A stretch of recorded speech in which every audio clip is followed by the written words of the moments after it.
ఎవరైతే కసిగా చదవాలి కానీ మేము టైం అనేది ఎలా సెట్ చేసుకోవాలో అర్థం కావట్లేదు. మేము డైలీ 10 అవర్స్ టైం స్పెండ్ చేయాలి అనుకుంటున్నాం. కానీ మాకు టైం అనేది ఎలా సెట్ చేసుకోవాలో అర్థం కావట్లేదు. ఏ టైంలో స్టార్ట్ చేయాలి, ఏ టైంకి ఎండ్ చేయాలి సెక్షన్స్. అది ఆన్లైన్ క్లాసెస్ కానీ, మీరు గవర్నమెంట్ జాబ్స్‌కి ప్రిపేర్ అవుతున్నా, మీరు స్టూడెంట్స్ అయినా కానీ, మీరు ఖచ్చితంగా డైలీ 10 అవర్స్ టైం స్పెండ్ చేయాలి అంటే మీకు ఈ డైలీ రొటీన్ అనేది మీకు చాలా యూజ్ అవుతుంది. దీంట్లో 5 సెక్షన్స్ అయితే ఉంటాయి. Morning session, mid day session, అలాగే afternoon session, evening session, night sections.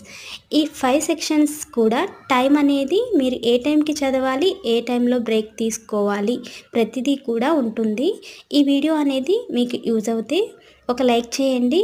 ఇది ఎవరికైనా యూజ్ అవుతుంది అనుకుంటే షేర్ చేయండి. ఈ వీడియో నచ్చితే లైక్ చేయడం మాత్రం మర్చిపోకండి. Thank you for watching.